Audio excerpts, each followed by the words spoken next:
Stay connected to the world around you. KPBS brings you trusted news, compelling stories, and in-depth reporting every day.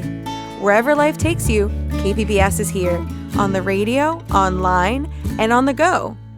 Discover more at kpbs.org.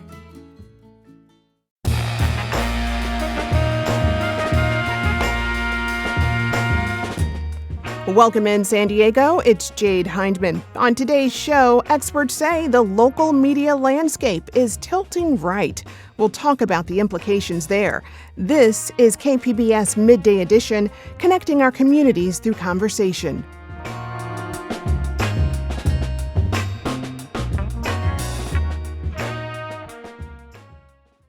The media landscape in San Diego is shifting, in case you haven't noticed, as broadcast giants Nexstar and Sinclair acquire more local stations. Conservative ownership is becoming the norm for San Diego TV stations. Sinclair Broadcast Group is now bidding to buy EW Scripps, which owns 10 News, the ABC affiliate here in San Diego.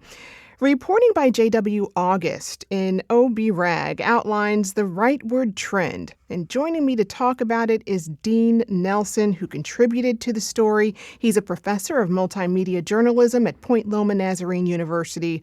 Professor, welcome back to Midday Edition. Thank you, Jade. It's always good to talk to you, and it's always good to talk about this very important topic. Indeed, indeed. So let's talk about it.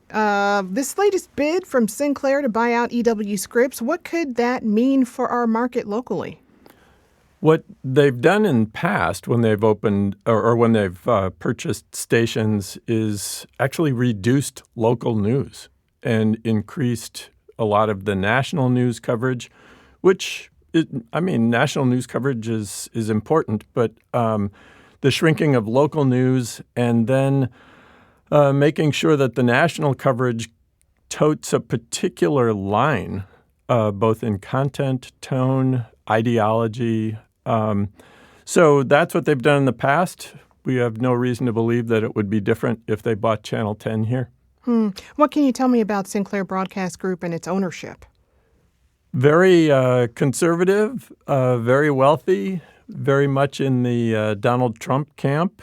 And whether they would continue, it's Sinclair that was one of the giants that took Jimmy Kimmel off the air after he made his comments after the death of Charlie Kirk. So they have a very aggressive stance on the kind of ideology they want to promote. And that's kind of where I think it would go here in San Diego if they owned Channel 10 as well. Yeah, 10 News is one of the remaining San Diego stations not under control by conservative ownership. When did that rightward trend really start to gain traction here? This has been going on for a long time, and not only in broadcast television, but also in cable and in some print organizations. But this has been part of the trend, and I would say the emphasis for me anyway is not necessarily whether it's conservative or liberal. This is capitalism. This is how capitalism works, and buying up competitors, buying up other assets so that you can become the dominant player. So on the one hand, this is about conservative media ownership, but on the other hand, it's just capitalism at work. That's interesting. I'm going to dive into that a little bit more here. But before I do, I want to talk about this too, because according to J.W. August reporting in OB-RAG, former Sinclair employees, they report that the company distributes opinion pieces to run in local newscasts without clearly labeling them as such. What does this mean for trust in news media? What happens when news organizations mask their opinion as news is that eventually, I think people start to see through it and begin to mistrust it. I think it's a method that will ultimately backfire, but in the meantime, it will allow more acquisitions. It will, because it curries favor with the White House and with the FCC director, and so they're going to be able to just keep buying up stations and make money. But in the meantime, the stakeholders in this is the audience, the viewers, people who are trying to get informed as citizens. And as that becomes more and more skeptical in whether we're really getting something honest and the best obtainable version of the truth, it just kind of begins to sow that mistrust even further. Years ago, this type of ownership in one market would have never happened because there were laws in place. The FCC regulated corporate ownership of stations to ensure there were no monopolies. Those laws don't matter, Jade. Those laws don't matter. The fairness doctrine, the 39% rule, all of that went out the window as cable and as internet streaming. I mean, those laws just can't keep up with the technology and with the delivery systems that are in place. Really, when I say that this is kind of capitalism at work, they're not competing with other broadcast stations. They're competing with streaming services and with podcasts and Netflix and all. So I think it's similar to, why does Netflix want Warner Brothers? Not because they want to perpetuate a political ideology. They want Warner Brothers because they want to buy up another service. That's capitalism as well. In general, news outlets like newspapers and public radio are scrutinized for a perceived liberal bias by political opponents. That's not, really what we're seeing with commercial TV news. What's different in that market? That's a really interesting point. It does seem like there's a certain segment of the audience that wants to get their news, wants to be informed through broadcast television. And I will say that's an older and older group in the demographic, and a shrinking group. And so that's another reason why Sinclair has to buy up more of these stations, because it's a smaller pool of audience members who are being informed by television, by broadcast news. More and more people are getting their news online, and that isn't going to change. So it's more a matter of, there's a certain segment of audience. They lean conservative. They want to get their news from broadcast media. It is no longer the majority, though. All of this is happening as San Diego's voter makeup, though, has generally shifted from red to blue in recent decades. What do you make of these opposite trends here between voter makeup and news ownership? Yeah, it just tells me that voters in San Diego are getting their news and information elsewhere. I mean, look at what happened with the Union Tribune when Doug Manchester owned it. They really tried to push this very, very conservative agenda. And people left the paper, not only employees, but also readers.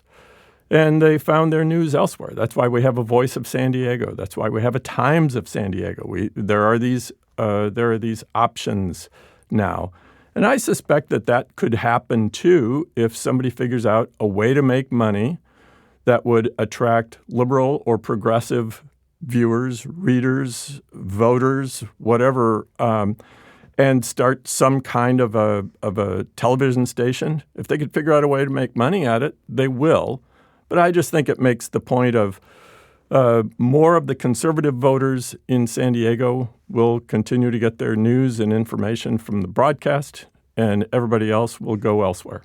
How effective are, individual well-meaning journalists, reporters within a news outlet that skews one way or the other? It's really problematic for the journalists, because if you're working for a television station that is only telling part of the story and making you only tell part of the story, then you're not being a journalist. You're being a propagandist. And then you have some sort of a crisis on your hand of your conscience. Do you want to keep being a journalist? And if so, you might have to do that elsewhere.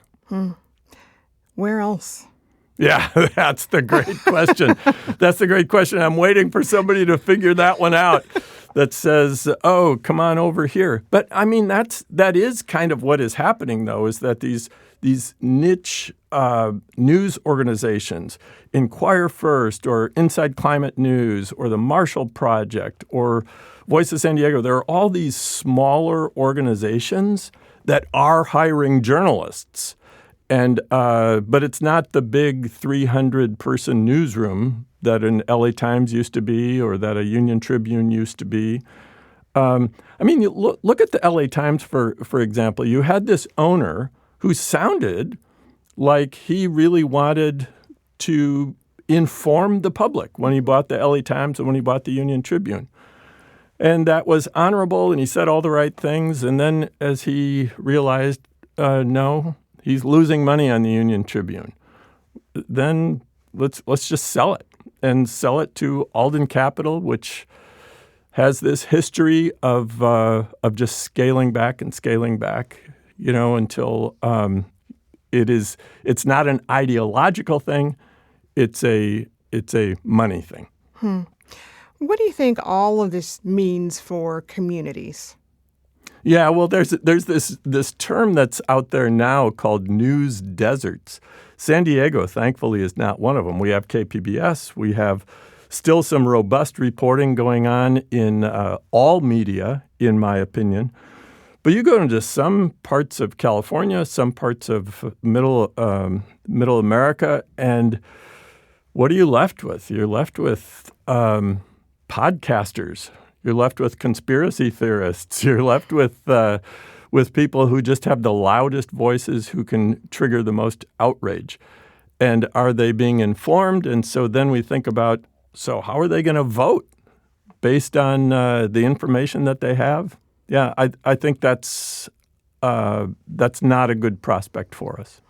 Where does citizen journalism fit into all of this? Citizen journalism is more important than ever. If your previous guest mentioned George Floyd, if we didn't have citizens with their cell phones out putting that video of that police officer with that knee on George Floyd's neck, whose voice would we be hearing from? We'd be hearing from the police. We'd be, but citizen journalists are really holding powerful people accountable in a way that regular journalists have been doing for a long time, and it's actually more important than ever that they're the eyes and ears of a community.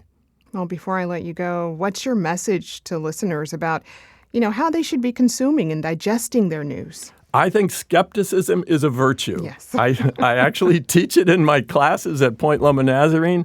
And what I mean by skepticism is not to distrust everybody. It's to say, I wonder if it's true. And then go to another source, and then go to another source.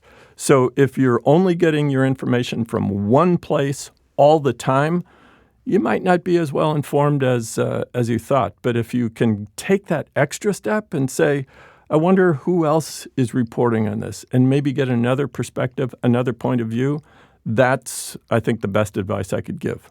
I've been speaking with Dean Nelson. He's a professor of multimedia journalism at Point Loma Nazarene University. Professor, thank you as always. Always fun talking with you, Jade.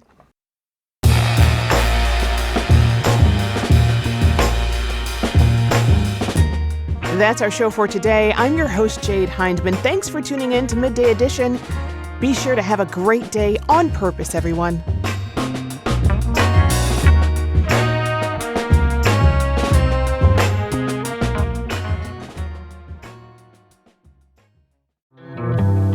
From El Centro to everywhere, we're Voices del Valle. Voices del Valle? Voices del Valle is a team-produced podcast about coming of age in California's Imperial Valley. I love Voices del Valle. On the next episode of Voices del Valle, we will talk with teens about their cheer and soccer championship seasons. I've got to listen to that. Voices del Valle, fresh voices, bold stories made in the valley. Voices del Valle. Find us on KPBS or wherever you get your podcasts.